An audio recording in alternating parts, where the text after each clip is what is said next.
এখানে লাল লাল বড় বড় সাইজের টমেটো লইছি। আজকে একটা নতুন রেসিপি বানাইয়া আপনারা সাথে শেয়ার করব। আপনারা আমার সাথে থাকবা, পুরা ভিডিওটা দেখবা, স্কিপ করবা না। ওরকম লাল লাল করিয়া লইছি, এটা একটু লাল কম আছে, আর ওরকম বড় সাইজের লইবার চেষ্টা করবা। তো এইটা এখন দই মুই আজকে বড়া বানাই মুইটা দিয়া বা পকোড়া। এটা ভালো করে পরিষ্কার করে দিই।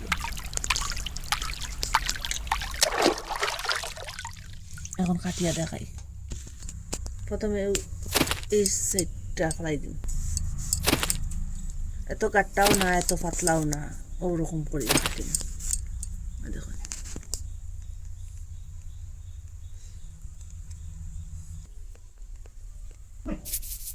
আপনারা এই জায়গাত ময়দাও দিতে পারেন, আমি আটা দিয়ে বানাইলাম।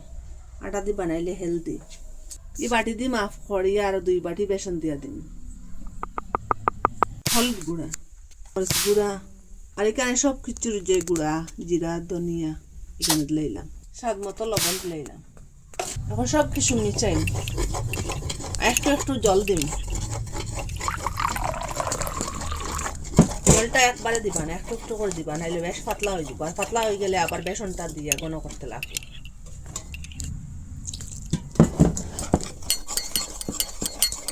5 মিনিট রেস্ট রাখি। তেল দিয়ে দিলাম, এখানে 1 চিমটি বেকিং সোডা দিলাম। বেকিং সোডাটা একটু কম দিবা। আর এখানে বেকিং পাউডার দিয়ে দিন, 1/2 চামচ দিলাম বেকিং পাউডারটা।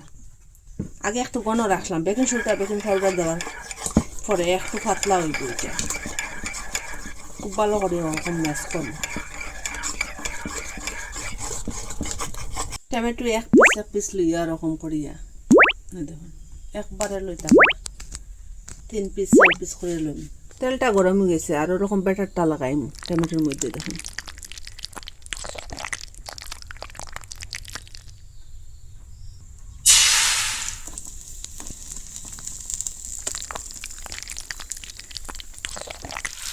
দেওয়ার সাথে সাথে ফুলকো ফুলকো হয়েছে। দেখুন বেকিং সোডা আর বেকিং পাউডার দেওয়ার ফলে এরকম ফুলকো ফুলকো হচ্ছে। এখন পাল্টাইয়া দিই, আগুনটা লো মিডিয়ামে রাখিয়া এটা বানাইবা, নাইলে এটা জ্বলি যাব গিয়া, ভিতরে টমেটোটা সিদ্ধ হইতে না। ওরকম গুড়াইয়া দিয়া ওরকম করে ওই গেছে দিয়া। এখন আমি এটা উঠাইলাই, তেলটা গুড়াইয়া ওরকম করে সবটা বানাই লিখছে। দেখুন আপনারা তো টমেটো দিয়ে কত কিছু বানাইয়া খাইছেন, ওরকম একদিন বড়া বা পকোড়া বানাইয়া খাইবা, কথা দিচ্ছি। এত স্বাদ কি বলবো, একটু শুকা শুকা একটু মিষ্টি মিষ্টি করবো। টমেটো দিয়ে বানাইছি, বেসন দিয়ে বানাইছি, আটা দিয়ে বানাইছি, এটা হেলদি।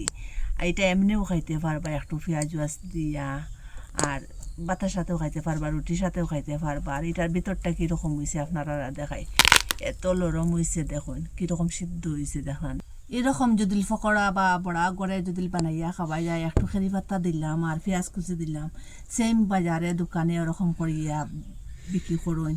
আগরে যদি এরকম বানাইয়া খাওয়া যায়, কিনিয়া খাইবার কথা আপনারা ভুলে যাব গিয়া। টমেটো দিয়া খাইয়া দেখবা, এত স্বাদ কি বলবো। দেখুন ভিতরটাকে দেখুন, এত সফট হয়েছে যে, এত নরম হয়েছে। আপনারা মিস করবা না, বানাইয়া খাইবা। আর এটা হেলদি, আর যারে দিবা হেও খাইয়া বলবো যে এত ভালো লাগছে, এটা প্রেমে পড়ে যাবা গিয়া। আর আজকের পরে থেকে কিনিয়া খাইতে লাগতো না, ওরকম যদি ঘরে বানাইয়া খাইন।